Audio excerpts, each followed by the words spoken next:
नमस्कार, मी सुवर्णाच होम किचनमध्ये परत एकदा तुमचे अगदी मनापासून स्वागत. सगळ्या सबस्क्रायबरचे धन्यवाद, सगळ्या व्ह्यूअर्सचे मनापासून आभार.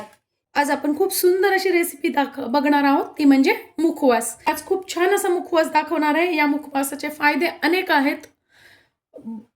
आपल्या सगळ्यात महत्त्वाचं पचन क्रियेसाठी, आणि आपल्याकडे पद्धतच आहे जेवणानंतर छान असा मुखवास खाल्ला की जेवण आपल्याला पोट हलकं हलकं वाटतं. कारण त्याचं कारणच हे आहे, आपण जे पदार्थ वापरणार आहोत ना, ते सगळे आपण उपयुक्त पदार्थ आहेत. आता जसे जसे भाजेल ना, तसं तसं मी तुम्हाला ते पदार्थांचा उपयोग काय आहे ते सांगणार आहे. तर व्हिडिओ तुम्ही पूर्ण बघा, म्हणजे तुम्हाला मुखवासाचे कुठल्या आपण जो पदार्थ घेतलेला आहे त्याचा कुठला काय फायदा आहे हे समजेल. तर बघा, त्यासाठी मी इथे घेतलेली आहे 2 वाट्या बडीशोप, त्यानंतर अर्धी ते पाऊण वाटी घेतलेली पांढरे तीळ, 1 वाटी घेतलेली अळशी, 1 वाटी घेतलेली धना डाळ, त्यानंतर 2 ते 3 चमचे आपल्याला घ्यायचा आहे ओवा. खडे मसाल्यांमध्ये मी 4 ते 5 वेलची घेतलेली आहे, 4 लवंगा घेतलेला आहे, 1 दालचिनीचा तुकडा घेतलेला आहे आणि थोडासा इथे कापूर घेतलेला आहे. कापराचे अनेक फायदे आहेत. त्यानंतर मी इथे 2 चमचे खडीसाखर घेतलेली आहे आणि 2 ते 2.5 चमचे ज्येष्ठ मध घेतलेला आहे आणि काळं मीठ घेतलेलं आहे.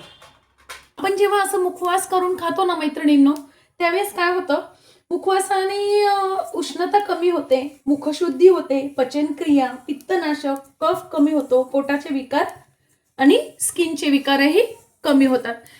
तर बघा, आपल्याला मीडियम गॅसवर बडीशोप छान भाजून घ्यायची आहे. त्यामुळे बडीशोप पचनास तर मदत करतेच, पण बडीशोपेने महिलांचा जो मासिक पाळीचा जो प्रॉब्लेम असतो ना, तो कमी होण्यास मदत होते. बडीशोप आपली छान भाजणं झालेली आहे, काढून घ्यायची. आता आपल्याला धना डाळ भाजून घ्यायची आहे. धना डाळीचं आयुर्वेदमध्ये मैत्रिणींनो अतिशय महत्त्व आहे. धना डाळ ही धन्यापासून बनवलेली असते. त्याचं धने हे अतिशय थंड असतात, वजन कमी करण्यास मदत करतात. त्याशिवाय ते उत्तम पित्तनाशक पण आहेत. पित्ताचं जर कुणाला आजार असतील ना, तर ते कमी होतात. जळजळ कमी होते पोटातील, आणि आपल्या पोटात काही प्रॉब्लेम असतील, काही समस्या असतील आपल्याला पोटाच्या, त्याही धनाडाळीमुळे कमी होत्या. त्यामुळे धनाडाळ सुद्धा अवश्य घाला. धनाडाळ बाजारात भाजलेली पण मिळते, ही पण माझी भाजलीच आहे, त्यामुळे मी थोडीशी फक्त गरम करून घेतलेली आहे. आता आपण जो ओवा घेतलेला आहे ना, तो पण भाजून घ्यायचा आहे. ओव्याने काय होतं मैत्रिणींनो, पचनक्रिया सुधारते, गॅस कमी होतो. गॅस होतच नाही असं म्हटलं तरी चालेल ओव्याने. कफ होत नाही, पोट साफ होण्यास पण आपल्याला खूप मदत होते. वातही कमी होण्यास मदत होते ओव्याने. आणि आपल्याकडे माहितीच आहे की सगळ्यांना माहिती असतं की बाळंतिणीला आपण ओवा जास्ती सेवनास देतो. ओव्याची धुरी सुद्धा कुठे कुठे दिली जाते बाळंतिणीला, बाळाला. त्याने काय होतं, कफ कमी होतो म्हणून.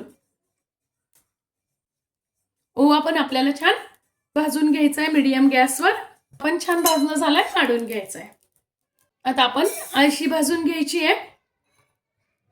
अळशीचे पण अनेक फायदे आहे मैत्रिणींनो. अळशीचा सगळ्यात जास्ती फायदा आहे तो म्हणजे याचा बरेच जण काढा पण करून पितात. याच्याने कुठल्याही प्रकारचा कफ असो कमी होतोच. माझे मुलं जेव्हा लहान होते ना मैत्रिणींनो, तेव्हा मी अळशीचा जो काढा असतो ना, तो नेहमी बनवायची आणि मुलांना द्यायची. त्यांनी अतिशय कफामध्ये फरक पडतो मुलांसाठी. बद्धकोष्ठतेचा जर कुणाला त्रास असेल ना, तोही कमी होतो. स्किनसाठी अतिशय उपयुक्त आहे, कारण यात भरपूर प्रमाणात फायबर असते.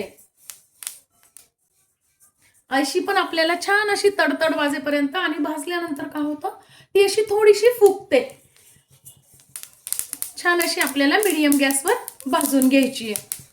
आता आपली अळशी पण छान भाजली झाली, काढून घ्यायची आहे. आता आपण तीळ भाजून घेऊया. तिळाचे पण खूप फायदे आहेत. तिळाचं तेल किती चांगलं असतं सगळ्यांना माहिती आहे. त्यानंतर तीळ म्हणजे उत्तम ऊर्जेचा स्रोत आहेत. स्किन तजेलदार होण्यास पण मदत होते. केसांच्या काही समस्या असतील, स्किनच्या काही समस्या असतील, त्या तिळाने कमी होतात. नियमित सेवनाने, तुम्ही जर नियमित सेवन केलं ना तिळाचं, तर बऱ्याचशा तुमच्या केसांच्या तक्रारी कमी होतात.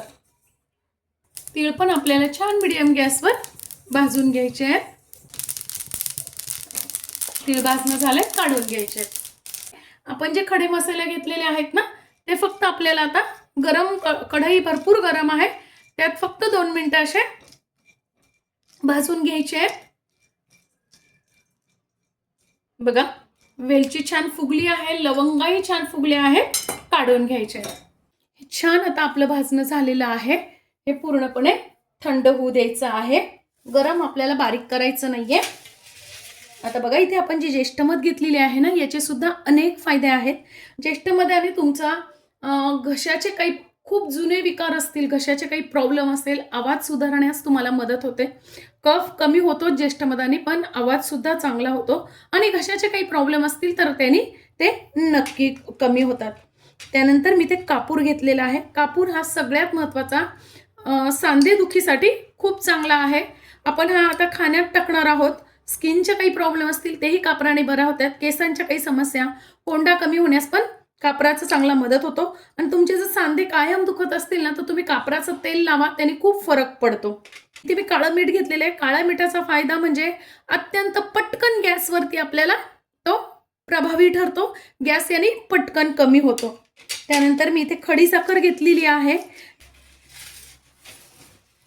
तर बघा, आता हे छान आपल्याला मिक्स करून घ्यायचं आहे.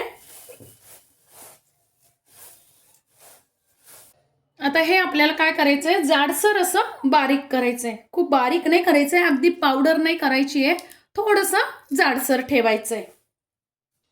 यातच आपल्याला खडी साखर, ज्येष्ठमध, त्यानंतर मीठ चवीनुसार तुम्ही टाकू शकता, आणि कापूर सगळं टाकून हे बारीक करून मिक्स करून घ्यायचंय छान.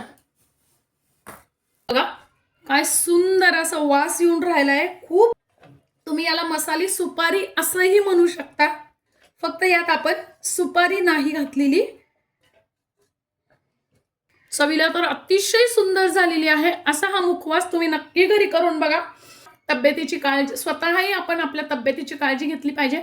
घरातल्यांची तर आपली जबाबदारी असतेच काळजी घेण्याची, पण आपण स्त्रियांनी पण हे असं सगळं खाल्लं ना, तर आपल्याला खूप फायदेशीर असतं. त्यामुळे नक्की अशी रेसिपी करून बघा. आजची ही रेसिपी तुम्हाला कशी वाटली कमेंट्समध्ये नक्की सांगा. चॅनलवर नवीन असाल तर चॅनलला लाईक, सबस्क्राईब आणि शेअर करा. धन्यवाद.